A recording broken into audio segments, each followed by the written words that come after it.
A palavra sagrada para o reavivamento matinal. 1 João capítulo 5, versículo 11. E o testemunho é este, que Deus nos deu a vida eterna, e esta vida está no seu Filho. Provérbios capítulo 16, versículo 25. Há caminho que parece direito ao homem, mas afinal são caminhos de morte.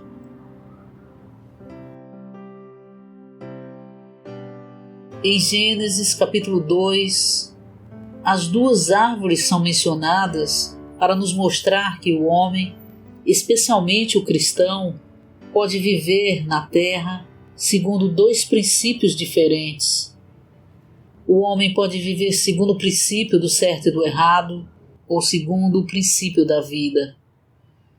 Alguns cristãos tomam o princípio do certo e errado como padrão para o seu viver, enquanto outros cristãos tomam o princípio da vida como padrão do seu viver. Leitura de hoje.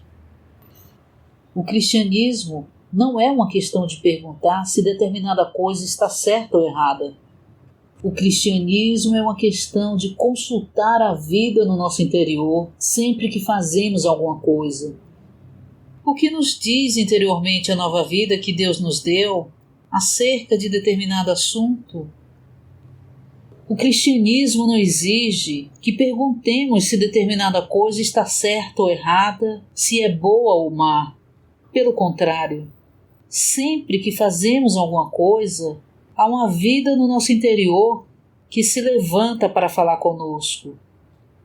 Sempre que interiormente nos sentimos bem, sempre que sentimos que a vida no nosso interior se move, sempre que estamos interiormente fortes e sentimos a unção, sabemos que temos vida. Muitas vezes, algumas coisas estão certas e são boas aos olhos dos homens, mas estranhamente, a vida interior não responde e se esfria e distancia. A palavra de Deus diz que o nosso viver cristão se baseia numa vida interior, não num padrão exterior de certo e do errado. Muitas pessoas mundanas que não são salvas vivem segundo o melhor padrão de viver que podem obter, o princípio do certo e do errado. Se você e eu também vivemos pelo princípio do certo e do errado, somos iguais às pessoas do mundo. Os cristãos são diferentes daqueles que não são cristãos, porque nós não vivemos por um padrão ou lei exterior. O nosso tema não é a moralidade nem os conceitos humanos. Não determinamos se certa coisa é certa ou errada, submetendo à crítica ou à opinião humana. Hoje temos apenas uma questão: o que diz a nossa vida interior? Se a vida é forte e ativa no nosso interior, podemos fazê-lo. Se a vida é fria e se distancia no nosso interior, não devemos fazê-lo. Por vezes, encontramos um irmão que agiu de maneira insensata. Segundo o que é adequado, devemos exortá-los ou repreendê-los severamente. Preparamo-nos para enfrentar a situação. Ele agiu insensatamente, portanto, o que podemos fazer além de exortá-lo? Vamos à sua casa e levantamos a mão para bater a porta, mas interiormente há um problema.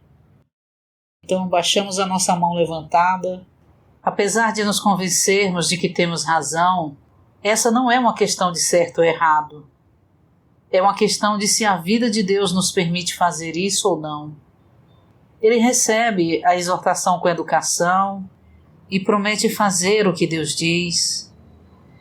No entanto, quanto mais lhe pregamos, mais o nosso ser interior murcha. Quando regressamos à casa, temos de admitir que estávamos errados no que diz respeito a exortar o irmão. Portanto, não se trata de ser bom ou mal, mas trata-se de estar cheio de vida interiormente. Encontrei um irmão em necessidade há alguns dias. Pensei que tinha de fazer alguma coisa para o ajudar. porque não havia indicação de que ele receberia ajuda de nenhuma outra direção. Naquele momento eu não tinha abundância, por isso foi com grande sacrifício que eu o ajudei. Parecia que excedi os limites da minha força para o ajudar. Devia ter ficado feliz por lhe dar algum dinheiro. Contudo, por alguma razão desconhecida, murchei interiormente ao dar-lhe o dinheiro que lhe tinha prometido.